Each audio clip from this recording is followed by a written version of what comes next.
ملک کے لیے ویسے مسائل ہم دوسروں کے لیے کھڑے نہیں کرتے جو دوسرے ہمارے لیے مسائل کھڑے کرنے کی ہم وقت سوچتے ہیں. ہاں یہ کیا مطلب یہ کہ آپ لوگ اپنی اہمیت نہیں سمجھتے, دشمن سمجھتا ہے آپ کی اہمیت.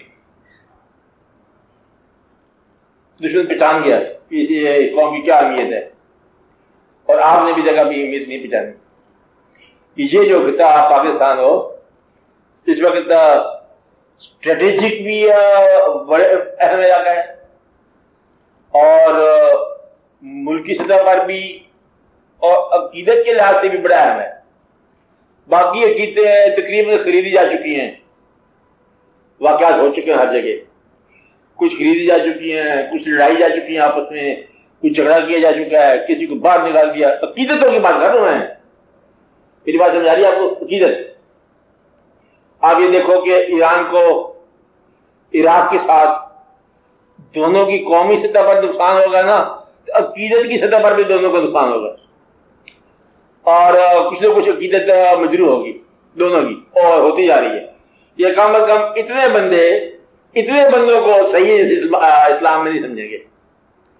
ایران والے عراق کو نہیں سمجھیں گے کہ یہ مسلمان ہے, صحیح منافق ہے.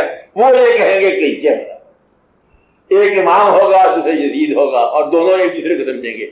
کہتے یہ کدھر سے امام والے آ گئے, امام تو ہیں مت لے ہمارے پاس, اور کربلا ادھر ہے, کربلا والے ادھر ہیں, یہ کیسے ہو سکتا ہے؟ مطلب سارے ادھر ادھر دقت ہوگی, عقیدت کم ہوگی. افغانستان کے ساتھ عقیدت جو ہے نا وہ اس کو الگ تقسیم کرا دی. یہ ڈیوائڈ اینڈ رول والوں کی بات ہو رہی ہے. آپ یہ دیکھو کہ اس پاکستان کیا ہوا جس کو بنگلہ دیش کرا دیا. ہندوستان کی عقیدت جو ہے وہ تقریباً نیم ہندو بنا دی اس کو. پرکاش کمار نام ہو گیا, مسلمانوں کے حساب سے ہو گیا ساجد کمار ایسے نام ہو گیا, آدھے مسلمان آدھے ہندو نام شروع ہو گیا, تمام شادیاں کی ہوگی. لیکن یہ جو علاقہ ہے یہ آج بھی طاقتور ہے. اس علاقے کے اندر حضور اکرم صلی اللہ علیہ وسلم کی تکریم موجود ہے. یہ کوئی اللہ کا خاص مہربانی ہے کہ جہاں بزرگوں کا کوئی ڈیرا اس قسم کا ہوا کہ جہاں یہ بات چلتی ہے, اور یہاں کا جو سپورٹ ہے وہ انڈیا سے بھی مل سکتی ہے. کہ اجمیر شریف ہے, کچھ علاقے کے لوگ جو ہے نا وہ یکساں, یہ ساری بیلٹ جو ہے نا عقیدت کی بیلٹ ہے, اور آستانوں کی بیلٹ ہے, عقیدت کی بیلٹ ہے. اچھا آستانوں والے جو ہے نا وہ شٹر نہیں ہوتے ہیں, ختم نہیں ہو جاتے ہیں, غائب نہیں ہوتے, بھاگ نہیں جاتے.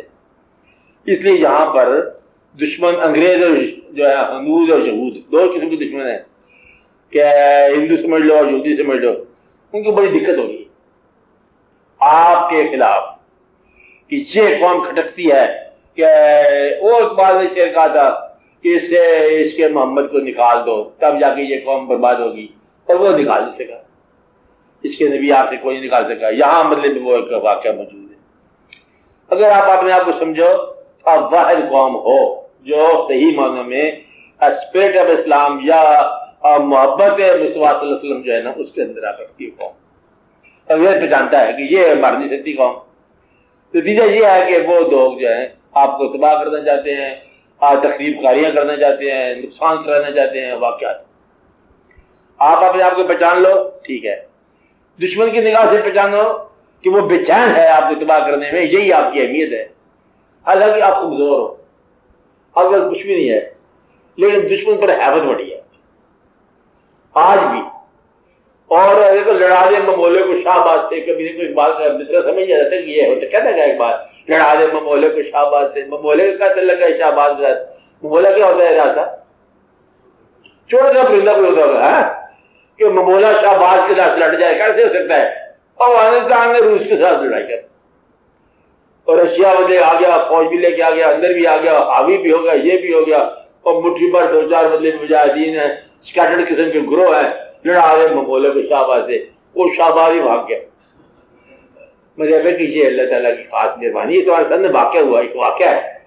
اور وہ کہتے ہیں افغانستان کے آدمیوں کی لڑنے کی کوئی ضرورت نہیں ہے, یہ پاکستان نے کچھ کیا ہے, اور یہ تمہاری شان ہے. مطلب پاکستان بھی کیا مقابلہ ہے روس کے ساتھ؟ شان, یعنی کہ دشمن میں احمد تاری ہو جائے تو سمجھے کہ آپ کی شان ہی ہے, تو ورنہ ان کا ساتھ ہمارا کوئی مقابلے کا کام ہی نہیں ہے. تو اس لیے آپ بڑی اہمیت کے لوگ ہو، آپ نے آپ کو پہچانو، ایک دوسری طریقے سے پہچانو کہ اس ملک کو بنانے کے لیے کم از کم جتنی شہادت ہوئی ہے، جتنی ہوئی ہے، تو وہ اللہ تعالیٰ کے ہاں اتنا خون جو ہے وہ نظر انداز بھی نہیں ہوتا۔ پاکستان بنانے کے لیے جو قربانیاں دی ہیں آپ نے، آج تک ہوتا آ رہا ہے۔ جب پاکستان جس سے بنا 47 کے اندر، آپ لوگوں کے پاس موجود ہے ریکارڈ، آپ ایک بات سے بتاؤ کتنے آدمی شہید ہوئے ہوں گے؟ آپ بتا سکتے ہیں؟ ان کو بتاؤ ذرا، آپ کے ریکارڈ میں ہے، کوئی پولیس کے ریکارڈ میں ہوگا، کوئی ادھر ریکارڈ میں ہوگا، بہت سارے انسان۔ اگر شہید جو ہے اللہ کے ہاں مقبول ہے، اللہ نے لکھا ایک جگہ پر، کیا لکھا کہ آپ انہیں نہ کہو جو اللہ کی راہ میں مر جائیں، انہیں مردہ نہ کہو، بالا یاہم، اور وہ زندہ ہیں، اور تمہیں شعور نہیں ہوتا وہ تو زندہ ہیں۔ اب اتنے لوگ جو اللہ کی راہ میں مر جائیں اور اللہ کہے کہ زندہ ہے، اور وہ آپ کے تحفظ کے لیے بہت کافی انتظام ہے۔ اتنے بزرگ اللہ کے جو اس خطہ کے اندر آ کے موجود ہوئے، اور اب وہ آپ کے لیے تحفظ کا ایک خاص مقام ہے۔ اس لیے آپ کی اہمیت اپنی جگہ پر ہے۔ اللہ والے جو شہداء کی شکل میں ہیں، اولیاء کرام کی شکل میں ہیں، علماء بھی یہاں کے معقول مناسب ہیں، مشایخ کرام بھی اچھے ہیں یہاں کے، تو موجود ہے۔ صرف جو ہے نا آپ لوگوں کے پاس ٹائم کو نہیں ہے، کیونکہ آپ کاروبار میں لگے ہوئے ہو، آپ لوگوں کو کمائیوں کا فکر ہے، اس لیے کبھی آپ کی قوم کو ہوش آ گیا تو پھر یہ قوم جو ہے نا دنیا کے اندر واحد قوم ہے جو عظیم قوم ہے، باقی سارے ختم ہو چکی ہر چیز، منشاء الہی کے برعکس جا رہے سارے۔ اس کے اندر کچھ اور تو بدلے اصلاح ہونے کی گنجائش ہے۔ اگر چین کلمہ پڑھ لیتا ہے تو پھر تمہیں ضرورت کو نہیں مسلمان رہنے کی، پھر اس کو منصب مل جاتا ہے۔ اس وقت تک جب تک چین کلمہ نہیں پڑھتا، میرا خیال ہے کہ آپ مگر نمبر 1 قوم ہو اللہ کے ہاں، اور اگر وہ کلمہ پڑھ لیتے ہیں تو پھر شاید اور مضمون ہو جائے۔ فی الحال کلمہ وہ نہیں پڑھ رہے، آپ کو اللہ تعالیٰ نے اچھا مقام دیا ہے، آپ مذہب کی ادب کرتے ہو، عقیدت رکھتے ہو، حضور صلی اللہ علیہ وسلم سے آپ کی محبت ہے، اسی قوم میں بڑی محبت ہے۔ یہی علاقہ ہے، میر عرب کو آئی ٹھنڈی ہوا جہاں سے، یہ وہ علاقہ ہے۔ یہ دشمن ٹھیک کرتا ہے، یہ دشمن کی نگاہ سے پہچانو۔ اس نے کہا یہ ہم کیسے اکٹھے ہوں؟ کہتا مسلمان کون ہے؟ کسی نے پوچھا سوال، مسلمان کسے کہتے ہیں؟ کہتے جس کو ہندو مسلمان سمجھے وہی مسلمان ہے۔ ہندو کی نگاہ سے دیکھو، جس کو وہ مارے گا نا وہ مسلمان ہوگا۔ ہندو جس کا دشمن ہے وہ مسلمان سمجھو۔ اب اس لیے وہ لوگ کہتے ہیں کہ سکھوں کے بھی بدلے پہ نزدیک قریب پاؤ گے، کلمہ پڑھنے والے لوگ ہیں، یہ کلمہ پڑھے گئے، کچھ ایسے گرو نانک کے بدلے پہ رکھا ہوا ہے اس علاقے میں۔ بہرحال